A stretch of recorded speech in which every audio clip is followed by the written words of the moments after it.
Hi. Hi, Who are you? I'm Janni. And Hello. And you're my friend, right?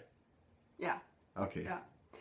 So yeah, I have a guest appearance and actually a really good one because Thank you. we have been looking forward to seeing this movie for a while. We have, yeah. We have been planning to watch Dracula from 1931 with Bela Lugosi for I want to say 2 years, and we've never gotten around to actually No. watching it.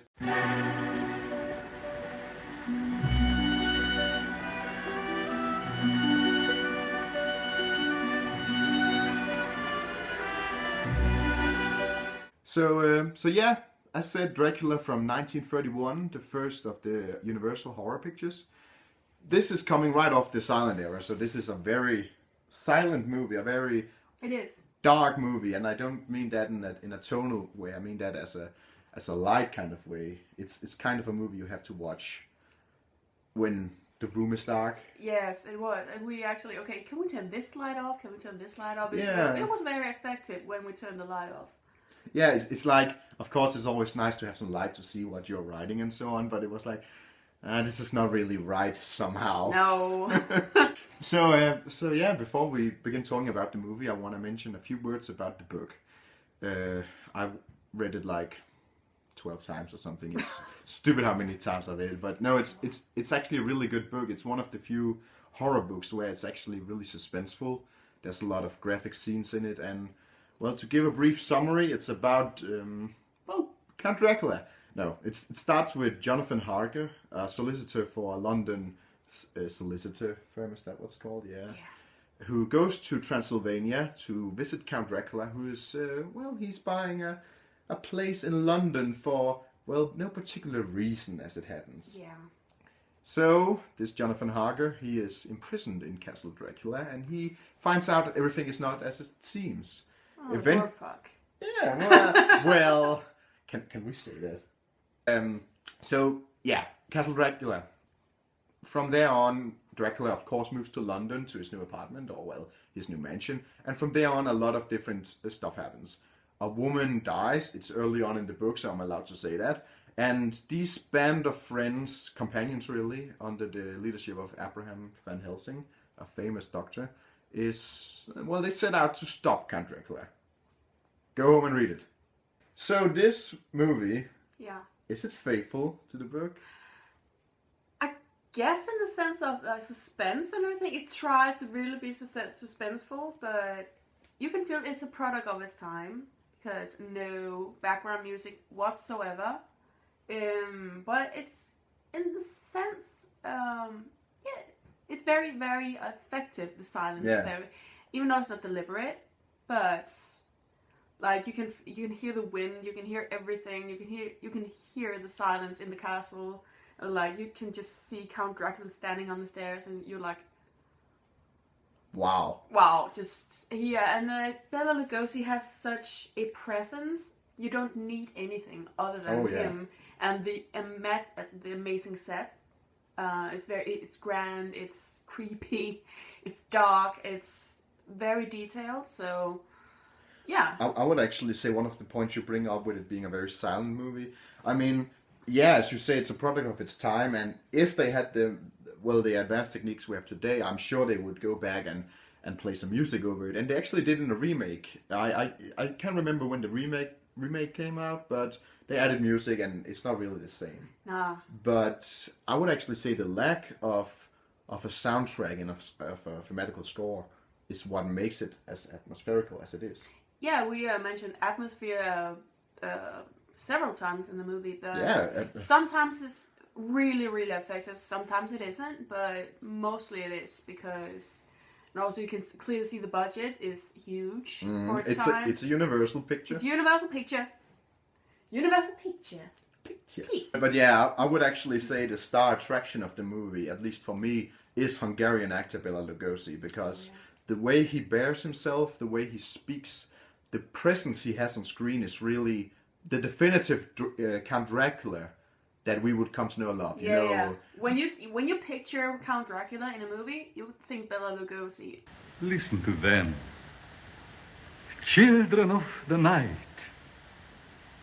What music they make.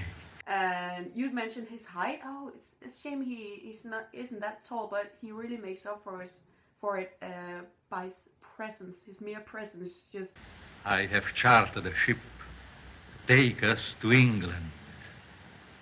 We will be leaving tomorrow evening.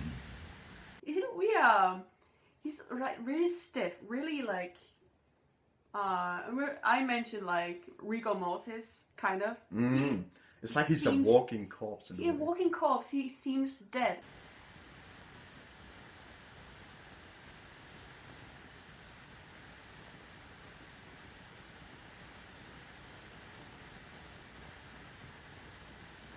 Awesome. And it's actually a shame about him having such a presence in a way, because he was only paid like $500 each week, and it was a filming of 10 weeks, so in total he got paid like $5,000 for being arguably the most famous Count Dracula ever. Yeah, depicted in movies. Yeah, in movies, of course. Yeah. And some would say Christopher Lee is a better. We will get to that when we review Horror of Dracula. Yeah. Another time. That's tomorrow. That's tomorrow. Stay tuned. And if you want proof, definitive proof that Bela Lugosi is the Count Dracula, he was buried in his cape. Damn. Yeah. I didn't know that. No, I read it as well. It was like he specifically requested to be buried in his cape, and that's awesome. That's fucking awesome. So yeah, this movie kind of follows the plot of the book, except this time the solicitor who shows up to Castle Dracula is Renfield. In the books, Renfield is, well, he's basically just a loony, an insane person at Dr. Seward's sanitarium.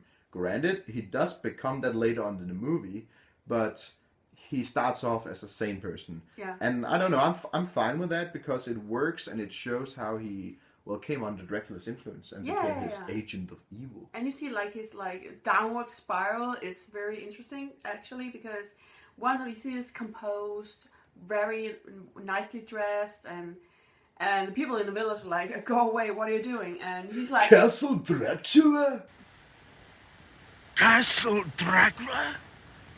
Yes, that's where I'm going. To the castle? Yes. No. You mustn't go there. Then you see him later on, kind of spoilers, where he becomes insane, and we'll talk more about that later because it's freaking scary. He's played by Dwight Fry, by the way, who, in my opinion, doesn't do a thing wrong. No. That creepy laugh of his, especially when they're opening the cargo hold of the ship and you see him at the bottom of the stairs. That's creepy. That shot is so effective.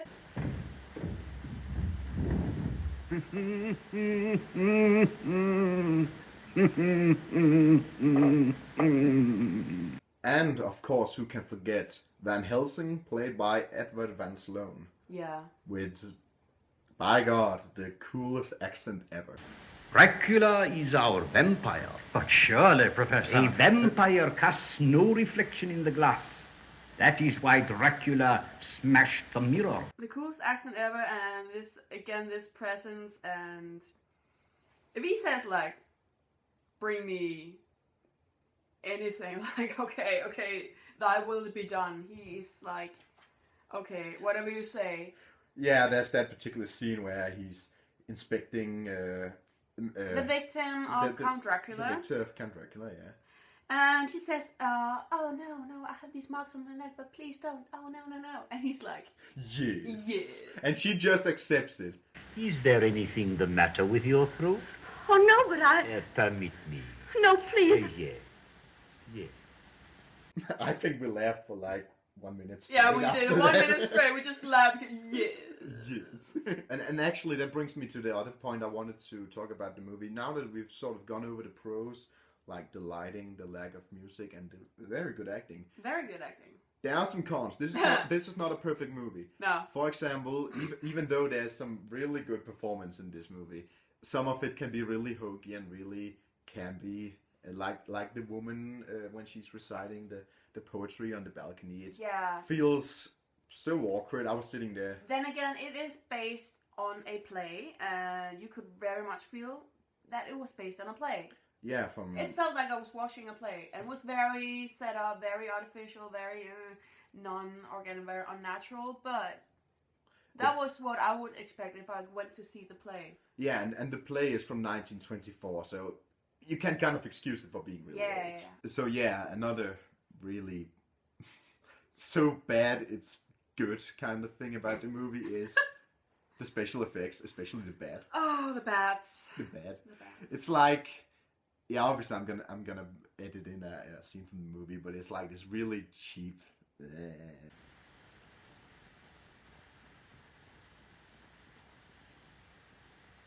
You know, to our American friends, the kind of bats you buy from a Halloween or dollar store on a stick, you have this rubber bats on a string, and you like.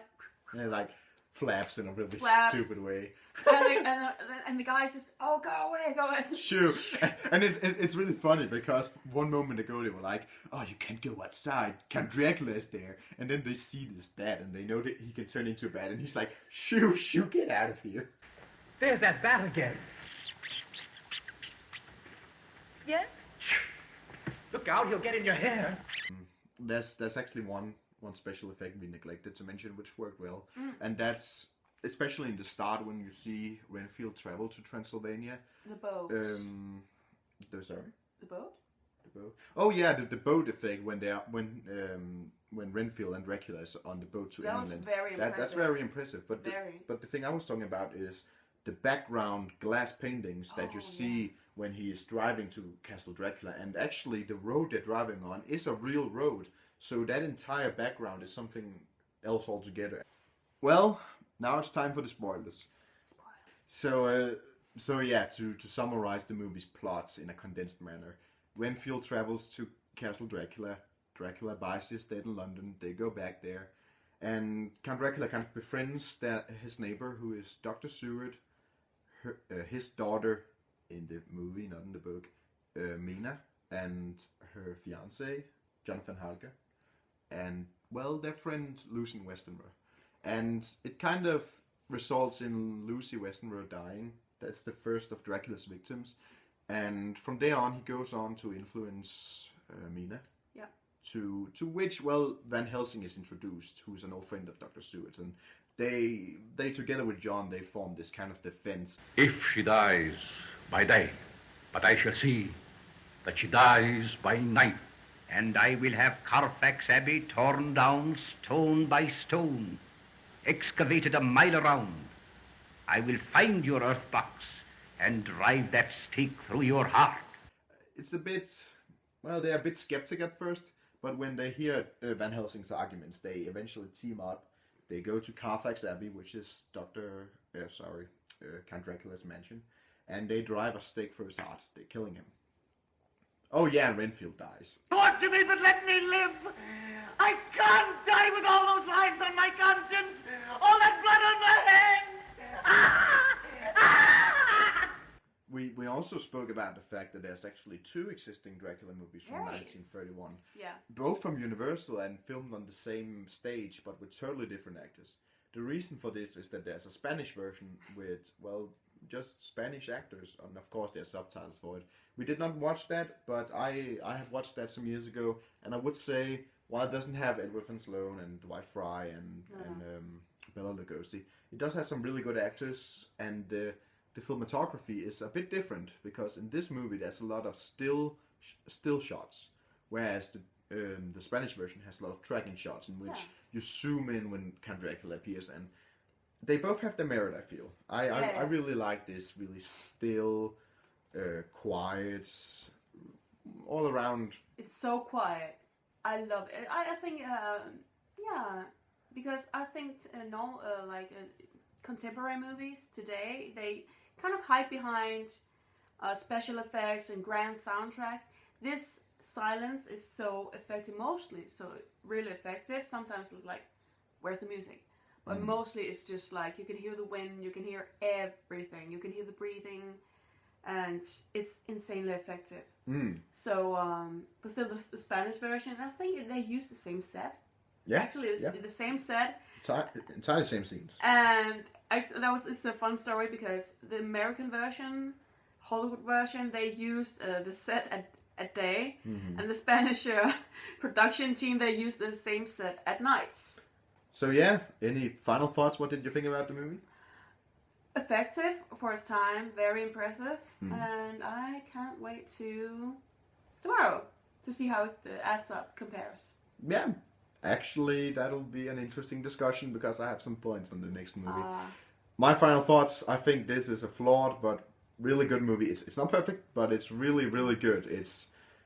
It holds in the Universal horror era, and I think it holds up. yeah, extremely well. I mean, it's gonna be a bit slow for most younger viewers, but if you can appreciate an atmospheric movie, this is it.